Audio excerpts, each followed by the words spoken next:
I am not even gonna hold y'all. Okay. This is my sixth time recording this. This is why I was like, oh, I don't want to get on YouTube and I only want to do audio. But this is me showing you that I'm trying to grow. Okay. So I don't know how this is about to come out, but I'm telling you now, no matter what it is, it's getting posted today. Okay.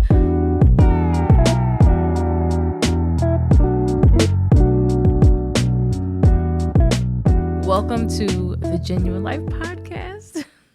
I'm your host, Jennifer Nicole. Of course, you can call me Jen. And y'all, it has been 259 days. Yes, I counted since we last connected. I can't believe it either, but I'm here.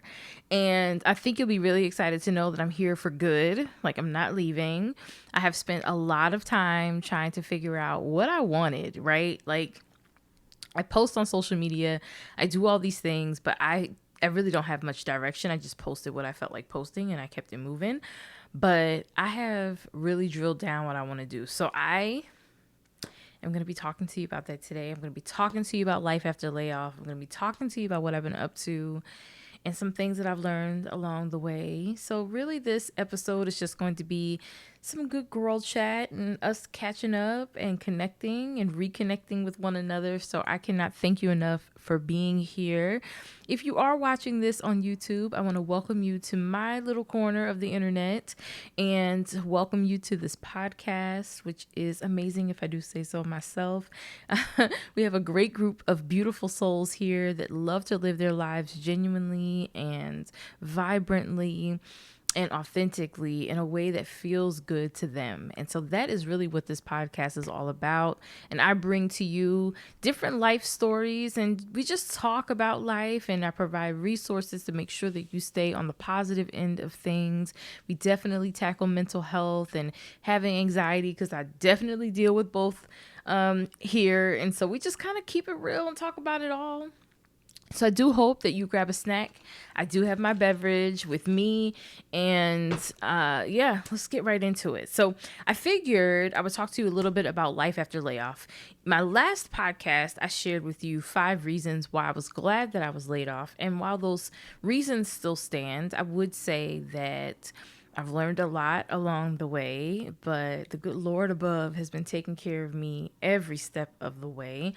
This has not been easy by any means. If you have any friends that have experienced a layoff, especially a tech layoff right now, recruiter friends, just really anyone who's dealing with this job market, it's trash right now. I mean, just to be very honest with you. But I've had some really cool and beautiful moments as well along the way. And one of them being a few trips that were free for me to attend with one of my friends who is a full-time travel content creator, Colby. She had a +1 for a Princess Cruise trip. She was hired by Princess Cruises to create content. And so she had a +1, and she wanted someone who, one, enjoyed cruising, but someone who also created content. And so I raised my hand and I was able to go with her. I actually filmed 3 vlogs about my time on that cruise. So if you are interested, I'll link all of that for you to check them out. But that trip completely took me out of my comfort zone, y'all. Like, I was under, I don't know if you've seen, I'll insert a picture, but like, it's like this little motorized bike that you have to go under the water for, and then you stick your head in like this helmet, and you can like ride around underneath the ocean. And to this day, cannot believe I did it, but I did. And I'll show you that part too. But it was an amazing trip, and that was actually the first time that Colby and I had met each other in person. We had been following each other on Instagram, but that was my first time ever meeting her in person. And so it was just incredible. And now she's truly a friend that I cannot imagine not having in my life. So very grateful for her. I also, what else have I been up to? While, I think you all know this, but when I did receive notice that my role had been eliminated, I was already in New Jersey visiting my parents. And so I actually ended up extending my trip. And even though I grew up in New Jersey, I used to work in New York and visit New York, I never experienced it as a tourist and just going around everywhere. And y'all, I had the best time. Okay. It was almost like I wanted to move back. Still contemplating it, to be honest with you. Please don't mind the dog.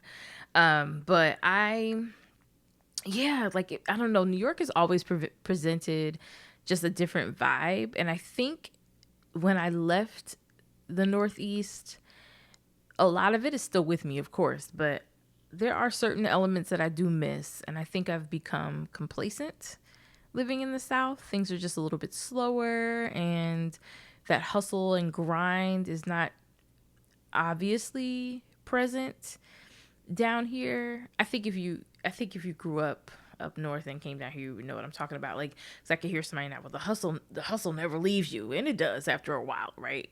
At some point, you just want to slow down, and I felt like New York, New Jersey just kind of made me feel alive again.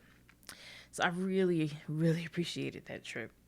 But come February, I had an opportunity to go on another trip with Colby, and that was to the great state of Montana. And I had never been to Montana before, but she was out there to capture content for the National Black Skiers event, and I learned how to ski for the first time. Now, do I ever have to do it again? No.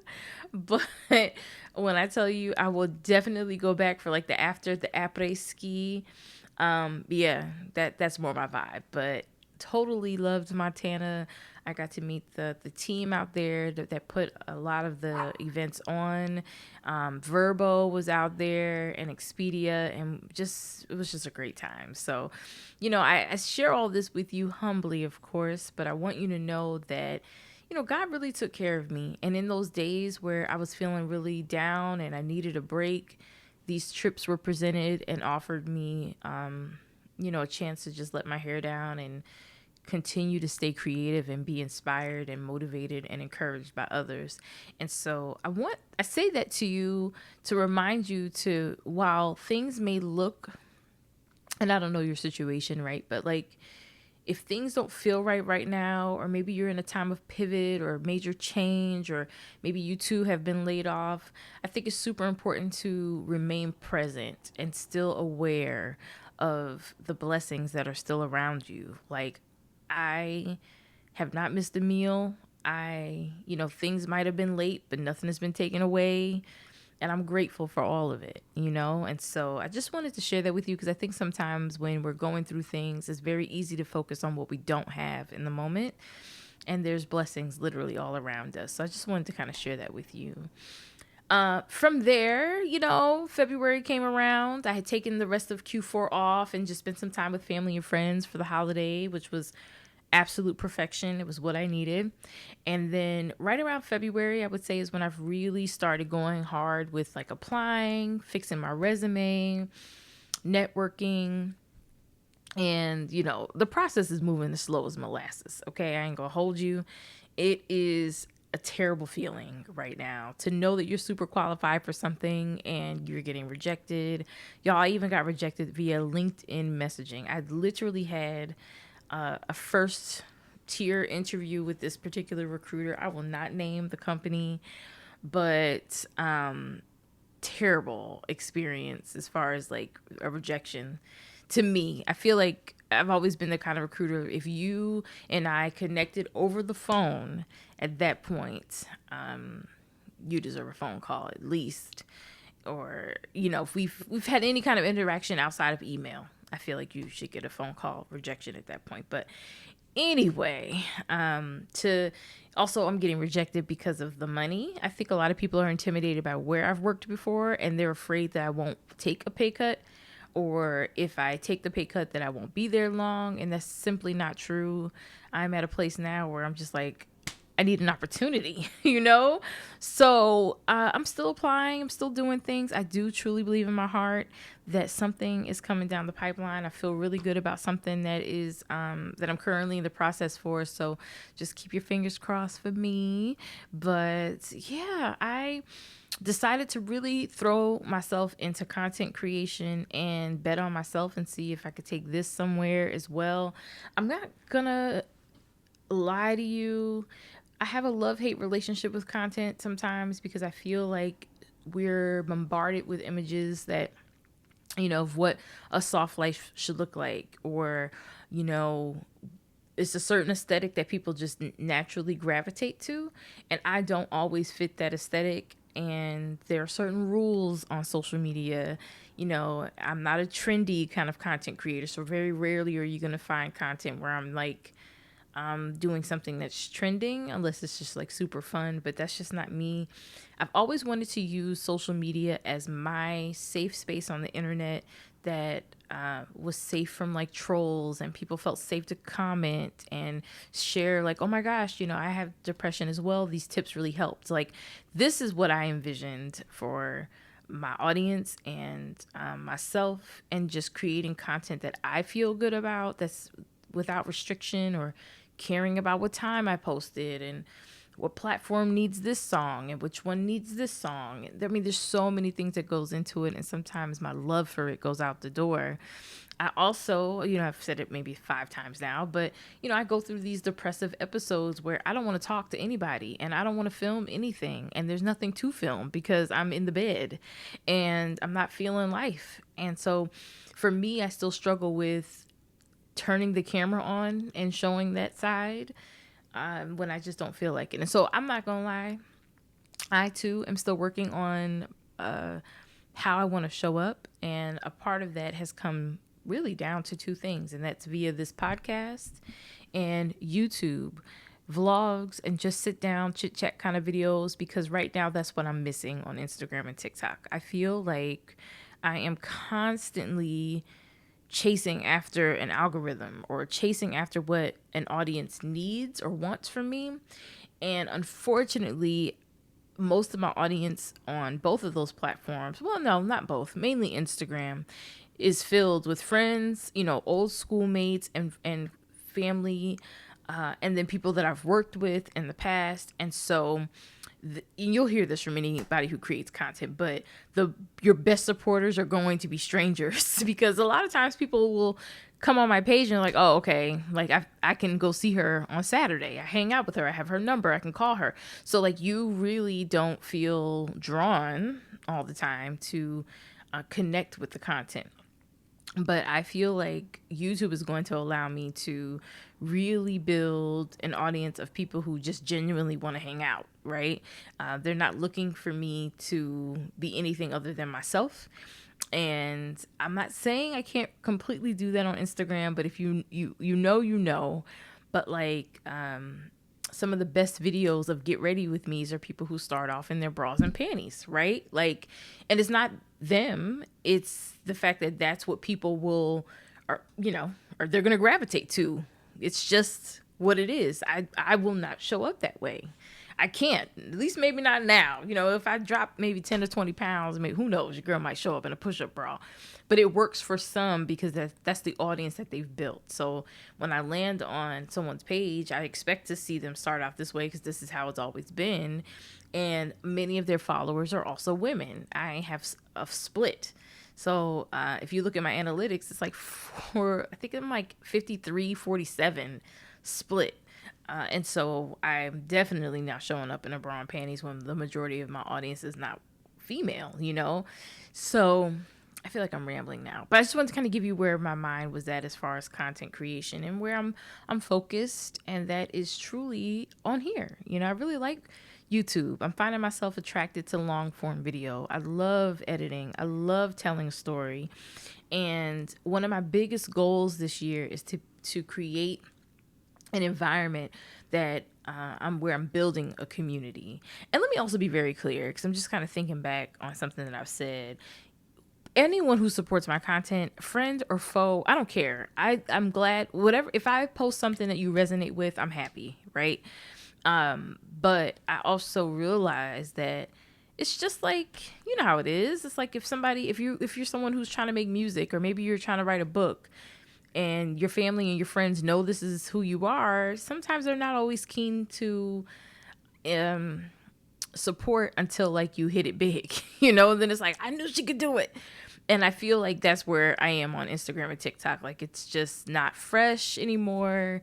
I've been on these platforms a little long.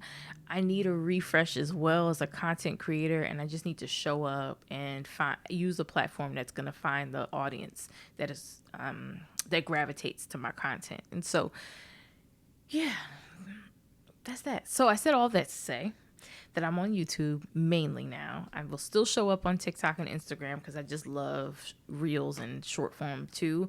But right now, my soul is just loving long form content and connecting with people one-on-one and really building a community so that eventually I could take this thing full time and get my Lambo truck. Okay. I don't know why I want this Lambo truck. Y'all know I've always wanted a black Audi Q8.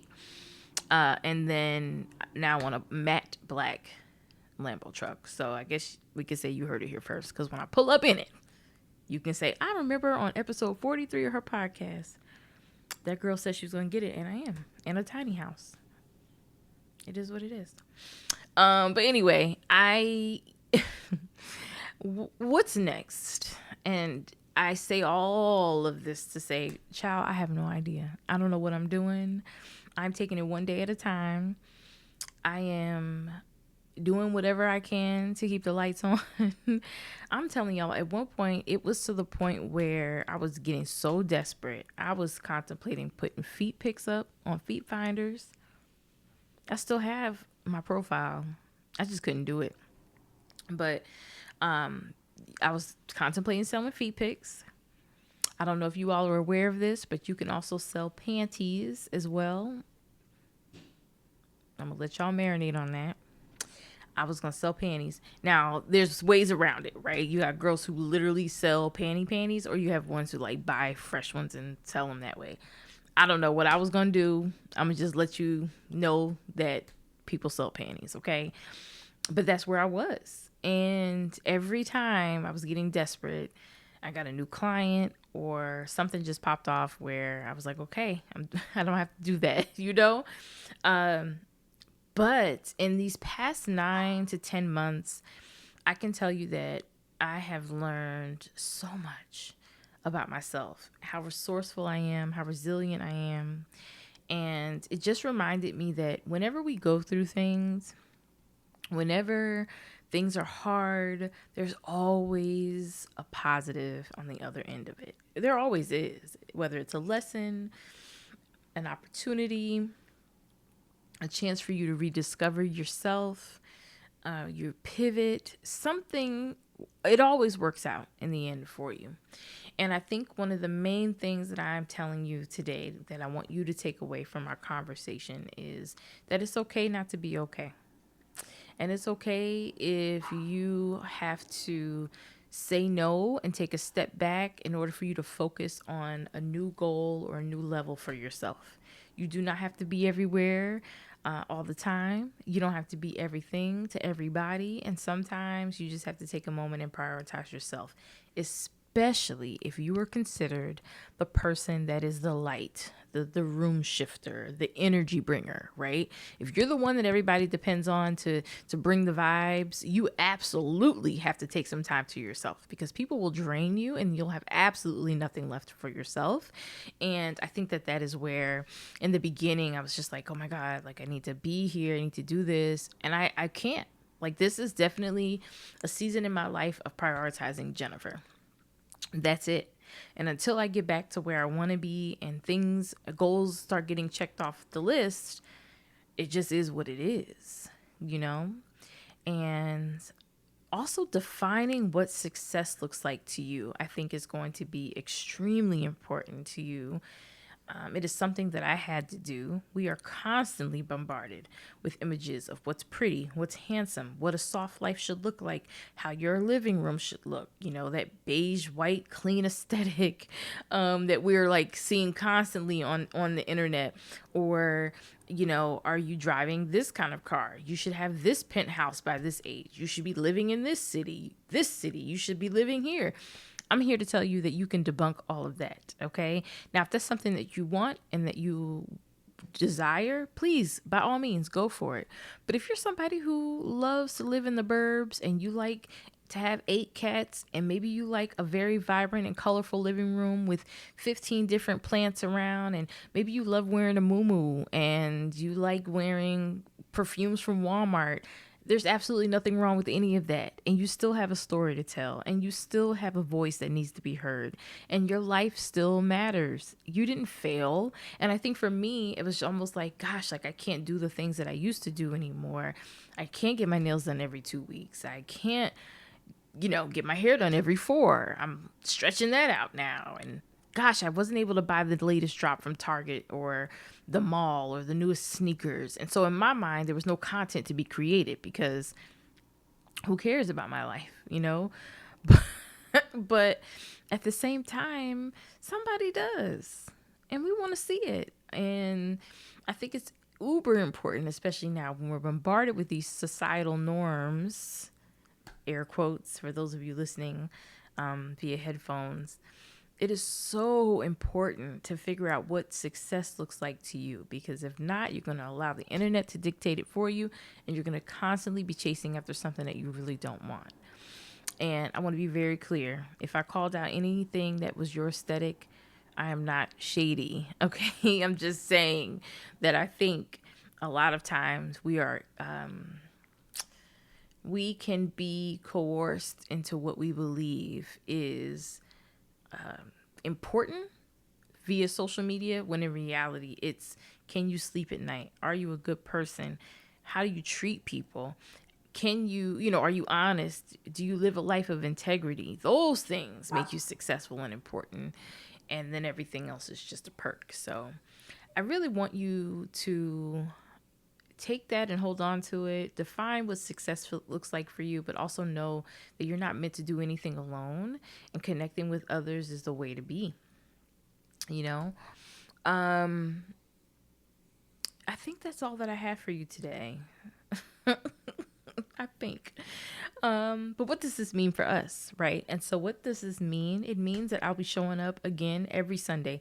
Podcast episodes will be uploaded every Sunday here on YouTube and wherever you listen to your favorite podcast. And then I also will be focusing on vlogging, which I love doing. So you'll find vlogs here weekly. I may do a day in the life vlog, resets, product reviews, clothing hauls for my plus size girlies, and of course, traveling, vlogs, and everything in between. So it's really just my life. And so if you just want to tune in and feel the vibes, I welcome you to stay a while. And I cannot thank you again for tuning in. And I look forward to connecting with you again next week, right here on YouTube and wherever you listen to your favorite podcast. Again, my name is Jennifer Nicole. You can, of course, call me Jen. And I look forward to hanging out here with you next week. Keep your peace, stay positive, and live genuine. Bye.